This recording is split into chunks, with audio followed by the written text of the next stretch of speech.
Welcome to our final webinar of this academic year. For those of you who have been to one of our webinars so far, welcome back. It's nice to have you back again. For those of you who are joining for the first time, you're also very welcome. My name is Paul Clark. I'm one of the assistant principal examiners on the GCSE specification. And today we're going to be talking about a bit of a different tack to what we normally do. And this webinar is going to be all about planning a two-year course, was the title of the webinar. So we're going to be looking at the resources that are available and how we can plan delivery of this specification over a two-year period. Along the way, if you do have any questions, as Jira said, please do put them in the chat. At this point, I'll like to thank in advance Colin and Peter, who are going to be in the background looking at your questions that you put into the chat. And we'll please feel free, gents, to stop me if it's a timely question to what we're talking about. Otherwise, we will, I say this every time, but we will definitely have time for questions at the end of today's webinar. I structured it so that we would finish this slightly early, which I'm sure you're glad with the lovely weather that we're having. But also it does allow us to build in time at the end, with it being the last one of the year, particularly as we're coming into the examination series. So we'll have 10, 15 minutes at the end where we can answer questions and then hopefully have a prompt finish by 5 o'clock. So the plan for today, in terms of what we're going to be looking at, this is the agenda. So I'm going to start by going particularly useful for those who are maybe teaching it for the first time or are new to teaching the subject, just to remind ourselves of the structure of the GCSE Business course. Really importantly, we're going to look at how it is assessed, which we've talked about quite a lot in our previous webinars, looking at all of the different skill areas, but we'll talk about the overview of how it is assessed and the makeup of the exams. Really importantly, we are going to look at the resources that Pearson have. Now, Peter and Colin don't know I'm going to say this, so they're probably panicking right now.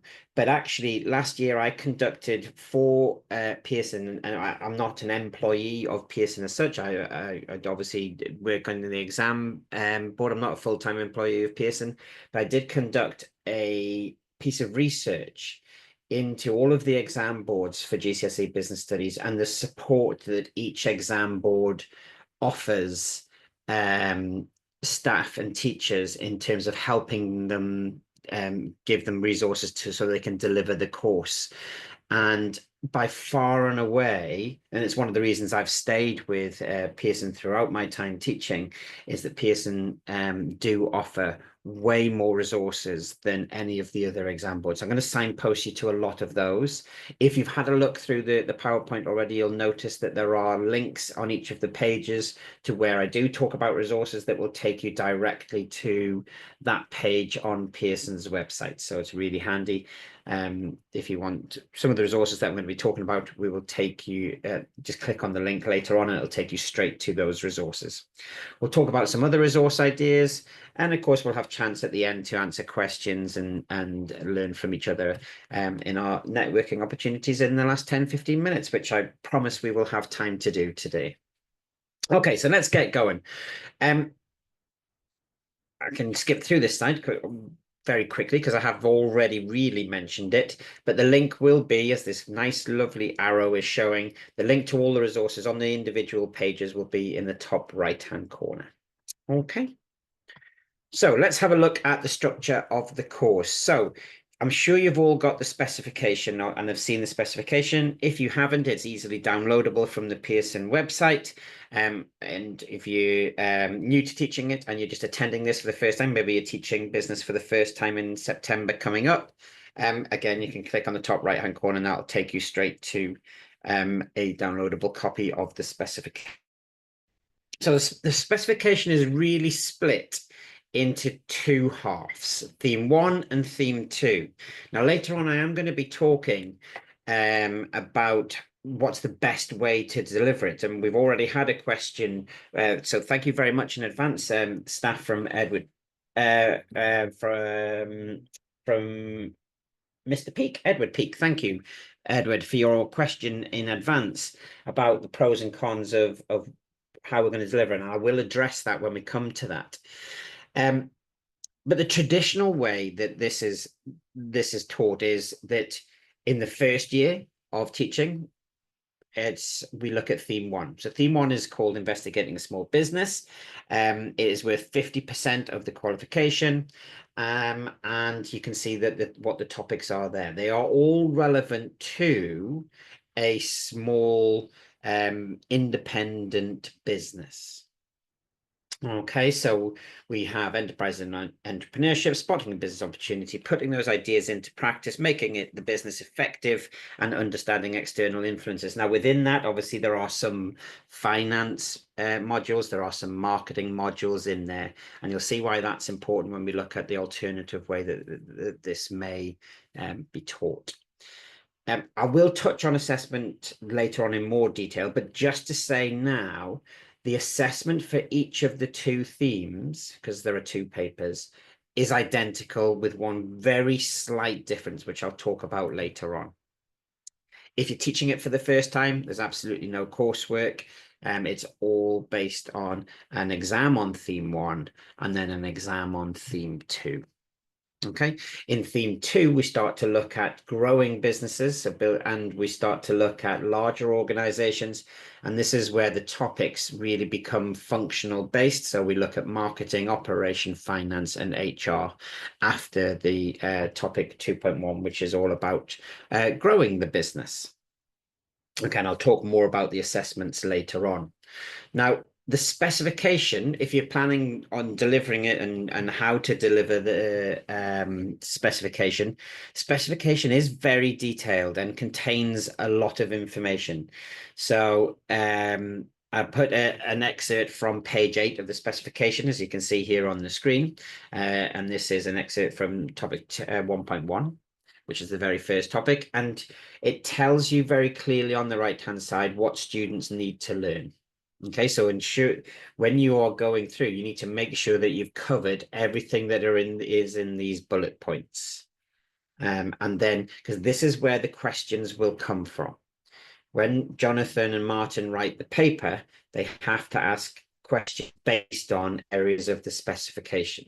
So these are the only places that questions can come from. You're not going to get asked the question on something that does not appear in this specification. So it's really important that you have a good understanding of what the specification contains, because that is where the questions are going to come from. Now, as we know, and questions come from any area of the specification. So you might think, oh, I'm not going to bother with that. It's such a small part of the specification. The chances are it won't come up. At some point it will come up, because everything in the specification will be asked at some point in the lifetime of this specification. So therefore, everything in there, make sure you cover it all, and that your students are confident in all areas that are bullet pointed within this specification. Okay, there's more of an in-depth overview of theme 1 and theme 2 that you can see there. That each in the these are contained within the specification as well. They give you a slightly more detailed look overview of what's in each topic area. It also tells you about the quantitative skills that are really important. I'm going to touch on that again in a couple of slides time, so I won't spoil it for you now. But there's so much information in the specifications. Make sure you, when you're delivering the specification, make sure you are following this specification, and you're not just doing it from a textbook. There are some textbooks that are not authorized by Pearson and Edexcel, and maybe might have some different topics in there. They might look at slightly different content that might not be relevant to this specification. So this is your Bible. This is where you need to be referring to make sure that you've covered everything that could be asked in the exam. Okay, some other useful bits that are in the specification. I'm sure some of you know that they're there, but I know from speaking to some of you that not everybody is aware of what is also in. We tend to look at what the content is, and we tend to ignore some of the appendices. But there's a wealth of information there that will help us. First of all, Appendix 1. we've got a command word taxonomy. So in there, it tells you, and we've covered these in all of our webinars this year.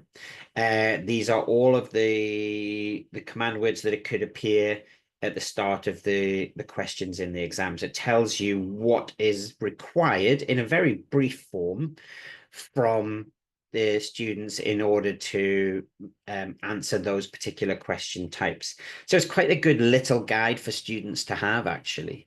Obviously, we've gone into much greater detail, particularly with the longer questions you explain, discuss, analyze, justify, and evaluate as to how you should structure the answers. But this is a very good, quick, little brief guide for students just to refer back to make sure they're answering it in the way that they need to in order to access the top marks for that particular question. What is really important, the quantitative skills, because it tells you the general quantitative skills that they will need to have. So there is also going to be, and I'll show you it later, a list of the formula that students need to know.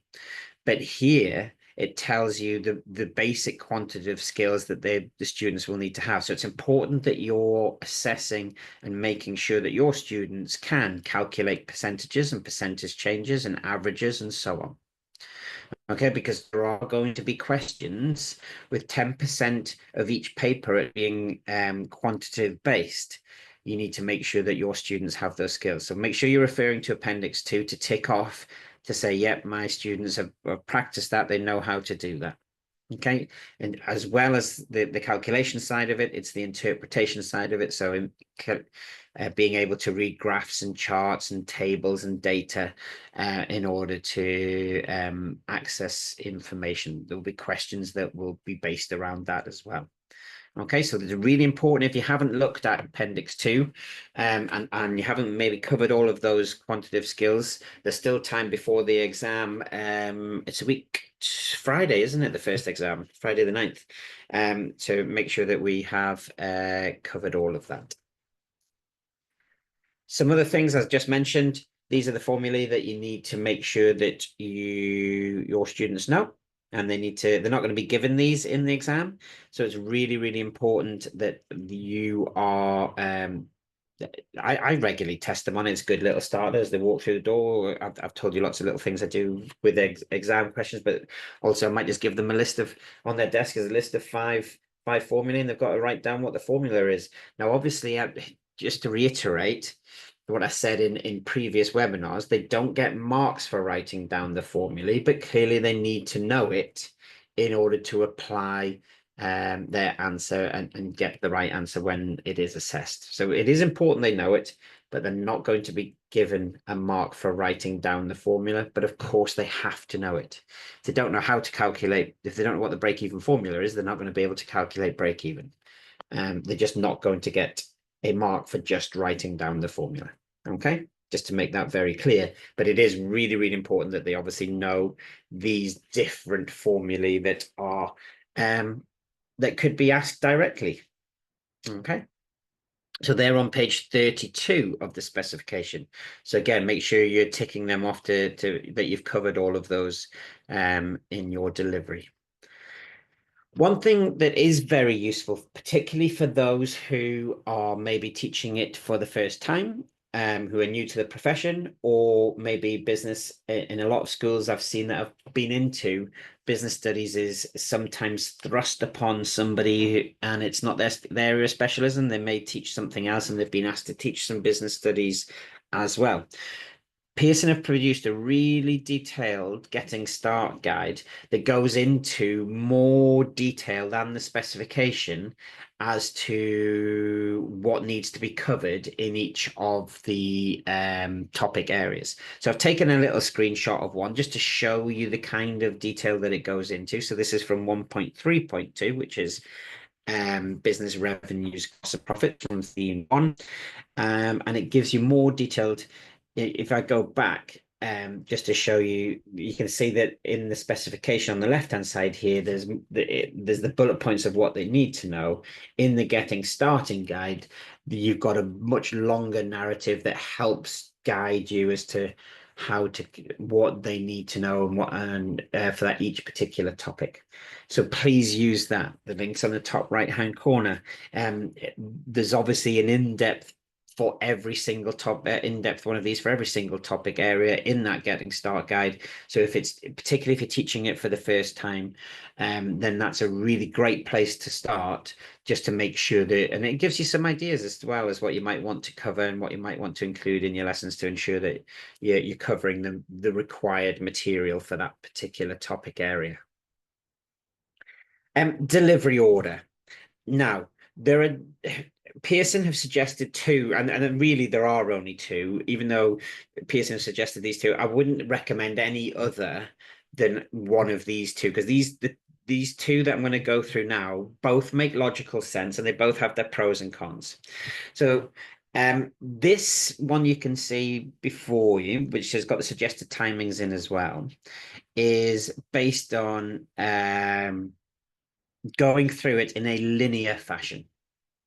So starting with 1.1, enterprise and entrepreneurship, 1.2, 3, 4, 5, finishing that probably round about June time, maybe having an assessment, a mock exam or some sort of assessment at that time, starting unit 2 before you finish the end of year 10, getting to the spring term, finishing with 2.5, and then you're into maybe a mock for unit 2 at that point, or a unit 2 full paper at that point, and then revision before whenever study leave begins, if your school does study leave, or before the exam itself.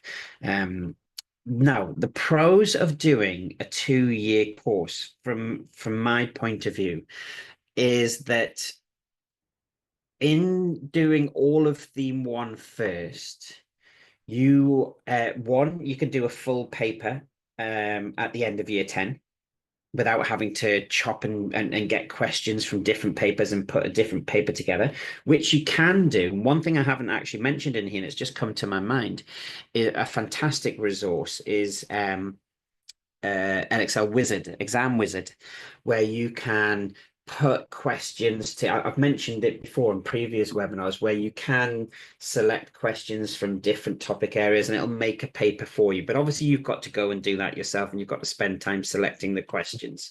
It is a great resource.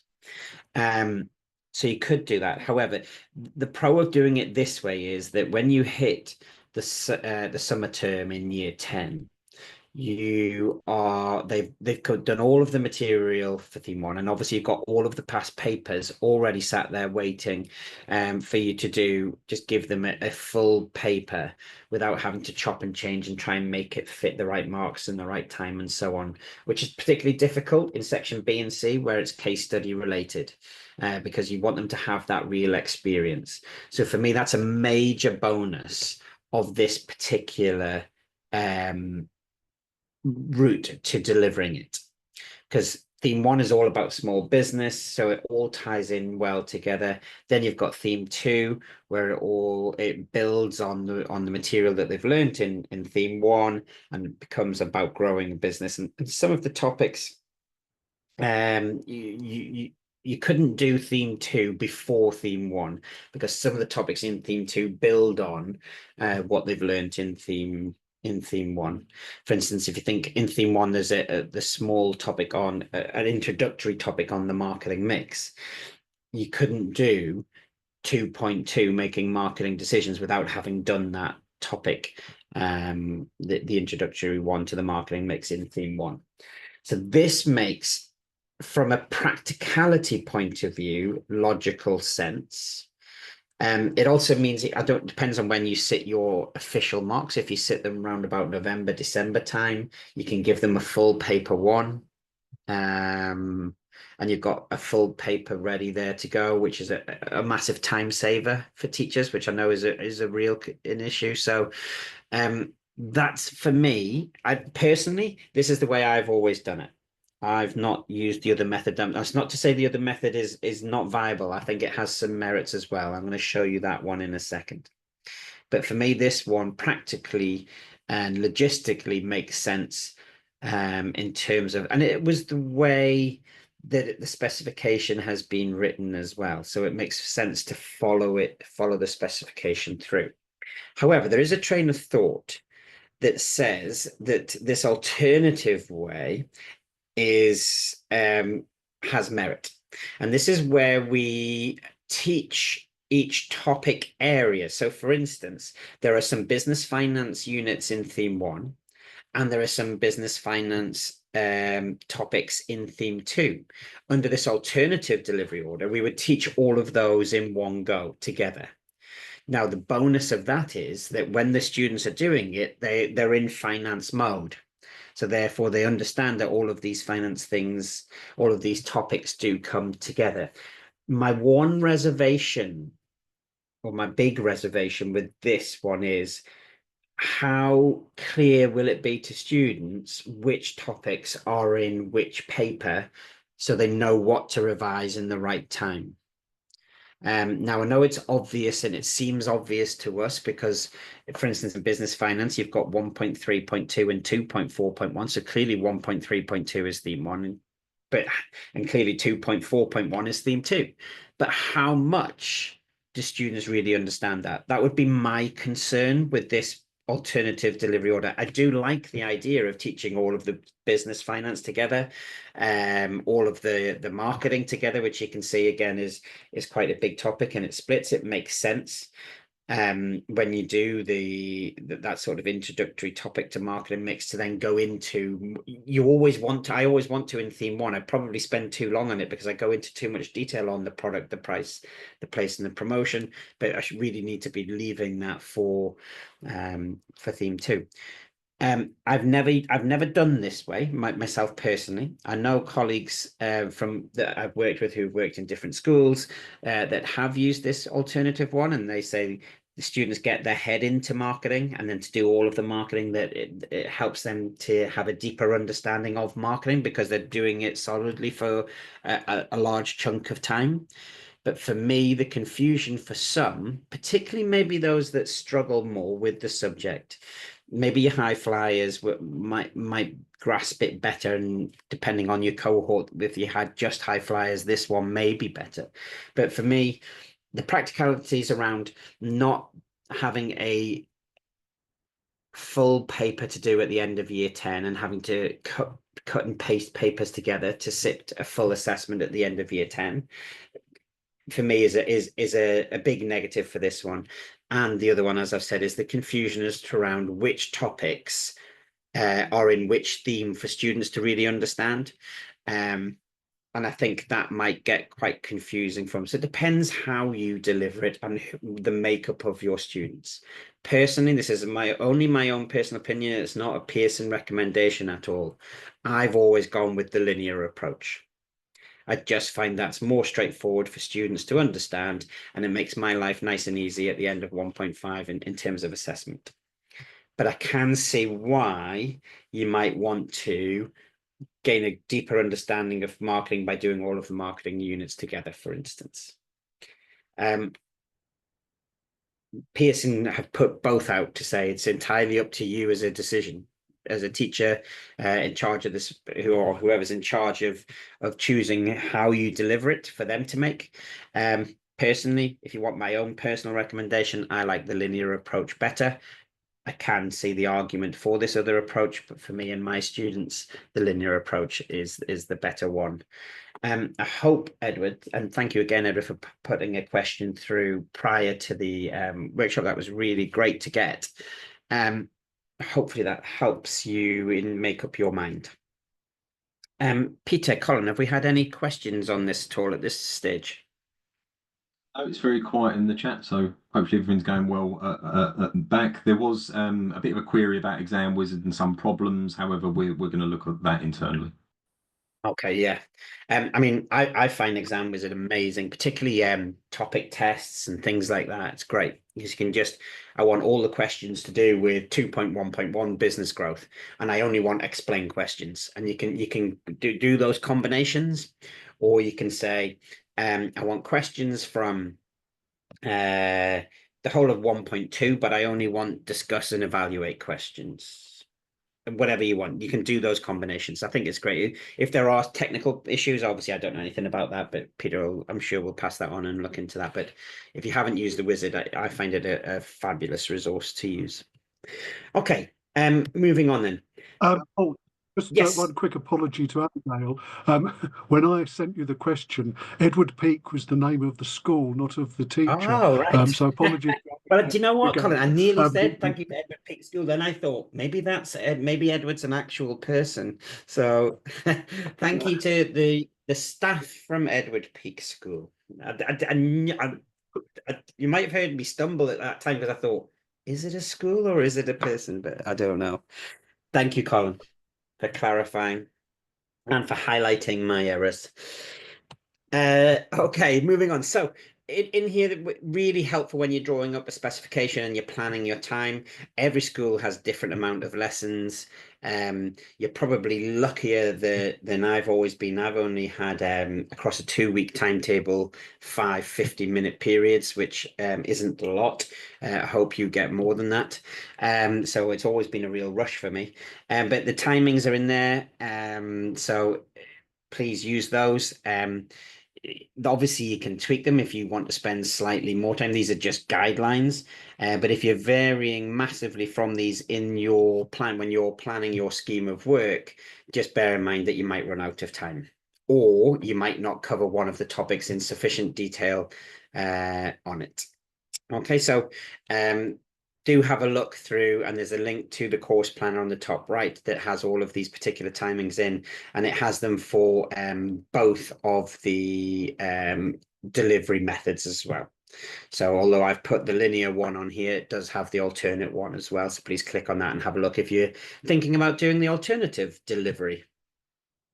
Talking of schemes of work, fact, I used to always dread as head of department writing the scheme of work, and it always seemed that school wanted more and more detail in it. Actually, Pearson's scheme of work as a starting point, if not, you can use it in its entirety, is very, very good and very detailed, has links, it has activity ideas that you can mold and develop and add to. There's a lot of them then. There's the full specification, a full scheme of work, sorry, for both theme 1 and theme 2. And I've put the links up there in the top right hand corner for you to look at there. So if you're thinking, I've got no idea, I've never taught this, I don't know what activities I would include, please use this as your starting point. And there's lots of suggestions in there, and you can build it up, build your lesson plans up from there. But that is a real detailed one. Right, let's have a look at assessment and how the specification is assessed. So, as I said to you 20 minutes ago or so, there are 2 papers. They are virtually identical. There is one question that is different from in terms of the command word used in terms of paper 1 to paper 2, and that is question 7A. And that is only because, just to bore you even more, it's to do with the assessment criteria and having to hit certain percentages of questions that assess each assessment criteria. So in one of the papers, it will be a state question that assesses application. And in the other paper, it will be a give or a define question, one of 2. So give or define, which assesses knowledge. And that's the only difference. Okay, so I can tell you now that 3E in both papers will be a discuss question.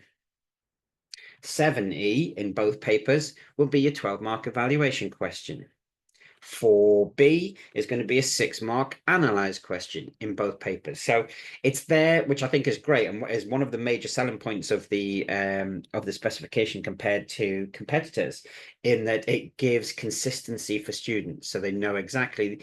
Whereas there are other specifications have very different papers, and the makeup of the papers are very different. This gives the students consistency. They know what they're going to get. an hour 45, obviously a couple of years ago, if you've been teaching it a few years, you know that we upped it from 90 minutes to an hour and 45, because we were finding when we came to market that there was a lot of students who weren't finishing on time. And that made a big difference, I have to say. The first year that we did it, there were still some people who didn't finish it, but there were the percentage was lower than it had been previously. 90 marks in total, split into 3 sections for both papers. So section A is 35 marks. That's your non-contextualized section. So that's where you won't have any application assessed at all. So there are no case studies in section A. It's all knowledge, understanding, and analysis that is assessed. And it's generic questions about business rather than questions pertaining to a specific business.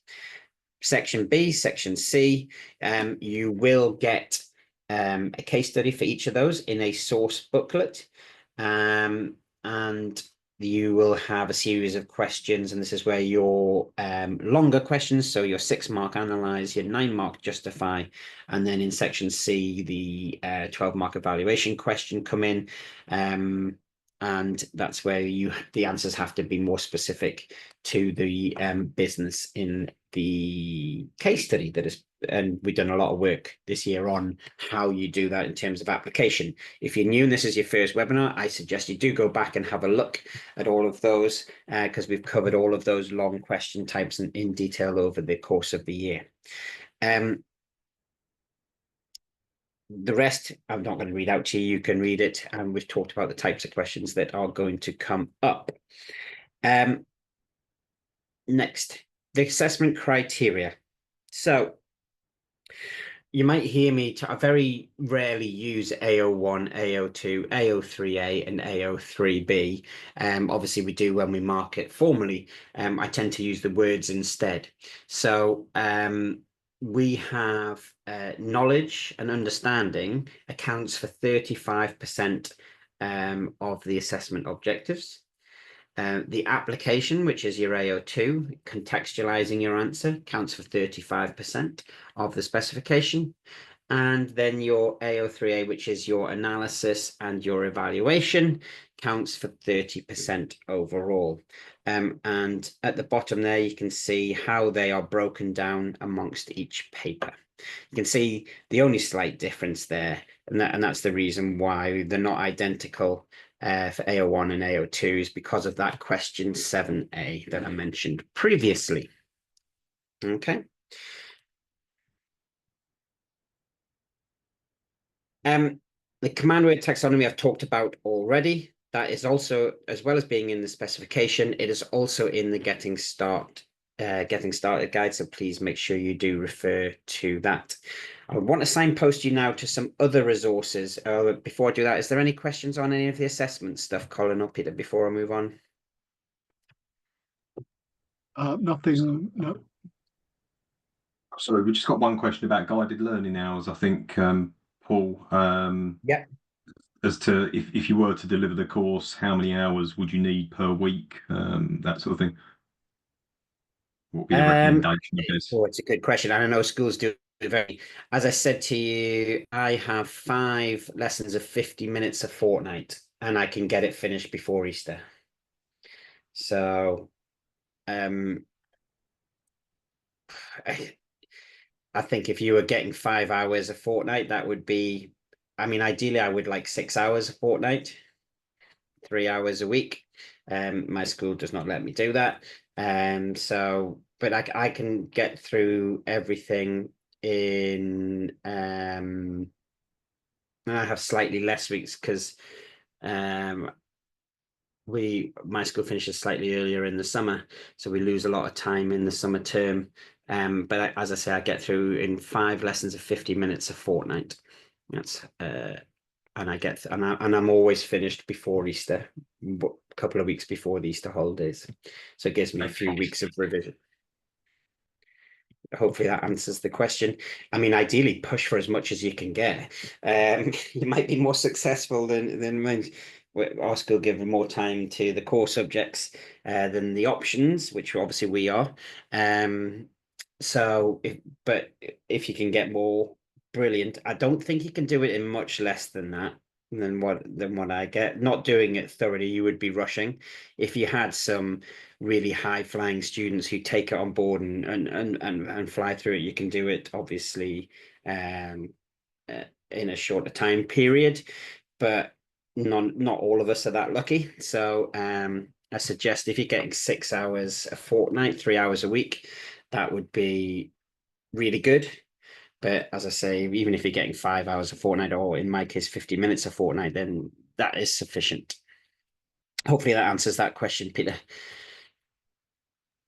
Thanks, Paul. Cheers. Yeah. Thank you. So other resources that Pearson Edexcel have available to help you. There is a plethora of resources, and please go online and have a look. Key terms. All of the key terms they need to know are, this is just a quick screen grab of the start, so you can see it's A to B from theme 1, but they're all in there. They're available online. Click on that link on the top, you get them, and they do the same for theme 2 as well, which is great. Obviously, we don't ask definition questions apart from potentially in 7A. Is really the only time you're going to be asked for an actual definition. But clearly, if you're going to answer an analyzed question on batch production, you need to know what batch production is. So it's important that they do have an understanding of them, although they're not necessarily going to be asked directly. You may be asked a definition question in Unit 2 in 7A. It'll be a give or a define question. Something that is really great, this just quick resource, and whether you use it as part of your main lesson, or whether you use it as plenaries at the end, particularly if planning time is limited that you are given in school and you don't want to be working all hours in the evening creating amazing resources, which we'd all love to do, but obviously we also have to have our own personal lives. Is the knowledge retrieval and practice books that Pearson have produced. Now, to get hold of these, you don't, these ones you don't, Peter, just remind me, you don't need a login for these ones, do you? No, I don't think you do. They contain live material. They won't need an Excel login. So I think these ones that you can access. This ones don't need a login. It's the next ones that do. There are some resources I'm sure you've seen that are padlocked online. I'll come on to that in the next slide. It's the next resource. The link at the top of this one doesn't just lead to, this is a screen grab from the retrieval quiz for the first topic 1.1.1.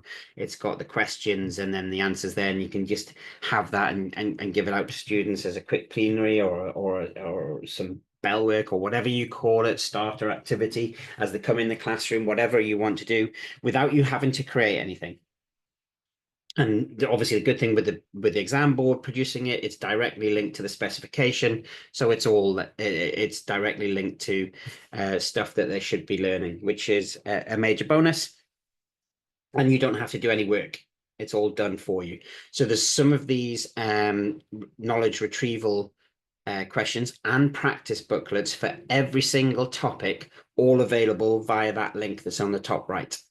Okay, so it's a real time saver, particularly for somebody who's new and is wanting to focus on other things. Then you can just download those. Really, really useful resource that's available. There are exam questions on each topic as well. This is the one, because it's linked to live material, you do need to have an Edexcel online login, which from memory, you can sign up for. And I think if you put your center number in, your exams officer has to agree to. Is that right, Colin? You might know more about this than I. Sorry, the examining officer would need to do what? I seem to remember, but it might have been for another reason. When to get an Edexcel online login, do they just have to sign up, or does somebody from their center have to approve them to say they are actually at that center? Yeah, it has to be done by the exams officer, and Yes, then the exams that's what I was officer reading. will apply the centre policy as to what permissions you have in your Yeah, user account. yeah. But I knew the exam officer got involved. Yeah. Yeah. Okay, so you do. I'm sure they will do that, and there's some great resources. So please do get it. Obviously, if you want the latest papers as well, the most recent papers that are published, then they are all padlocked. So you will need that permission and that sign in to get those. But there are exam questions on each topic. So this is kind of what somebody's done the work that Exam Wizard does for you anyway. Somebody's done it, and it's all available on this additional resources link top right. And there are exam questions. And they've pulled through the mark schemes from the particular papers that pertain to each of the questions. So you've got the mark scheme there, you've got the questions, and you can just give out once you've done a topic. You can get straight onto exam questions and get your students practicing exam technique from the get-go. Okay, and that's all done for you. This is essentially what Exam Wizard would do for you if you wanted it topic by topic. Exam Wizard can do some other clever stuff as well. Just don't pick out certain question types. But if you want to save yourself some time, the exam questions on each topic are there. And Pearson have also created a booklet for each topic as well. So this is an illustration of as to what they do. And it's not got loads of graphics and colorful, but it's got everything in there, particularly if time is of the essence for you and you're new and you may be teaching another subject as well. It's got knowledge checks in there. It's got an activity for them to do. It's got the key terms. It's got the summary, and it covers everything that it needs to. So as a starting point, fantastic resource. You can download it, you can then adapt it and do what you want with it. Okay, and use it as you will. Again, all those booklets, they are padlocked. So you need to have a login for Edexcel to be able to gain access to those. So if you haven't done that, speak to your exams officer. They'll be able to set you up with a login. But again, every single topic is covered. Case studies, really important, because section B and C of your exam, of both theme 1 exam and theme 2 exam, the questions are based around a case study. It's really, really important that students are practicing that skill or contextualizing answers and discussions around topics to a particular business to practice that skill of application. So Pearson has put together a load of case studies, and very helpfully, what is as you can see from the middle page on the screen at the minute, is they've linked the case study to certain areas within the specification. So you know that there'll be information in that case study that you could draw out to talk about market segmentation, for example, in this particular example. Okay, so really, really good. Obviously, it takes a bit of time from you. You have to go through the case studies and see where they've done, but finding case studies is sometimes one of the most difficult things to do, or relevant case studies. What Pearson has done has found a case study, has linked it to the specification, has put exam style questions attached to it, and then a model response as well, as you can see on the right hand side. Okay, with some commentary as to why that answer scored the mark that it did. So really useful resource, particularly when learning skills for sections B and C.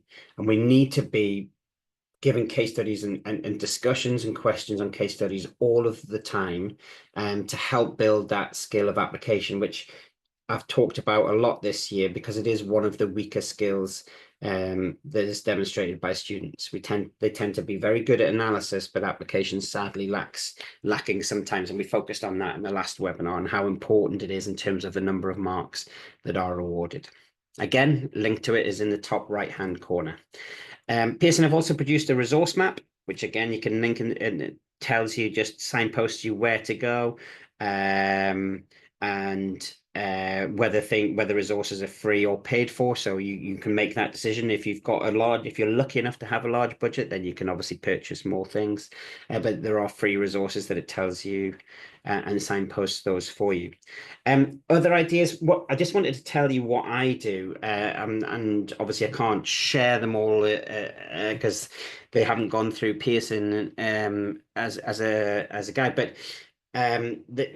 on the bottom left here, you can see I make a booklet for each, bit like what Pearson has done. I make a booklet for each particular topic.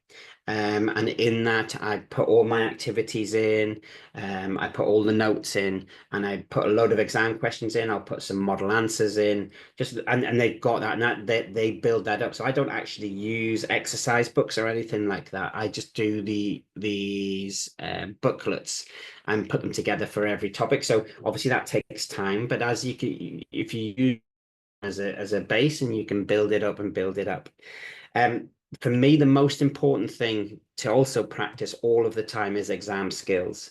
And I've shown you snippets of my exam skills workbook that I use as well. There are a plethora of places you can get model answers from. Use the examiner's reports. They've got model answers in there that with commentary from Jonathan and from Martin from paper 2 and paper 1 respectively, that tell you why the responses get the marks they do. And you can build up an exam skills booklet to show students how to answer questions. And I give them that at the start, and I will constantly refer back to it as we go and practice exam skills all the way through. So that's just a little idea as to what I do. But obviously, I've signposted you to the amazing range of resources that Pearson provides to help support this particular specification. So it's 10 to 5. Before I get into questions, I just want to signpost you to the lovely Colin, who is on the call with us today. If you have anything about questions about the delivery of the subject, please do get in touch with him. His email, his phone's there, or you can book an appointment with him by clicking on that link. I think it is hyperlinked, yes. And if you want regular updates from Colin, you can sign up where it says sign up by clicking on there. And Colin is obviously on the webinar now if you have any questions for him. From Pearson, in terms of further professional development, if you want to know what other courses are available, there is a link there as well. You will get, so as always, feedback is really important to us, particularly in terms of what you might like to see in the future, what things you would like to be delivered in these webinars. We focused a lot this year on different exam technique and of the different exam style questions and assessment objectives. So obviously we took a different tack today to try and help those that are going to be teaching this for the first time in September. But please, your feedback is always useful for us to help mold and shape these webinars as we move into next year's academic year. So please do take the time. The email will come through to you. Please take the time to fill that out and send it back to us. At this point, I'm now going to take any questions, if any have cropped up, Peter or Colin.